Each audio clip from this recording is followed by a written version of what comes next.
कि मौला ने उनके सामने अगर किसी ने अपनी जबान को खोला तो मौला ने कहा नहीं था कुत्ता बन जा, वो कुत्ता बन गया।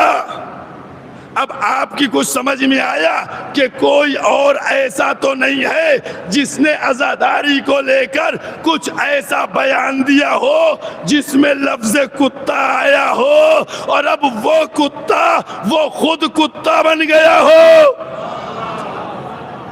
सच बताइएगा, अब जब कुत्ते की बात आती है ना तो कुछ कुछ ज़हन में कुछ लोग आते हैं, नहीं आते हैं, है? जैसे ही कुत्ता कहा किसी ने, आपका जहन चला गया। मैंने कहा ये आजादारी से टकराने का नतीजा है कि नाम कुत्ते का लिया जाएगा, तसव्वुर तुम्हारा आएगा। सलावत पढ़ दे मोहम्मद वाले मोहम्मद।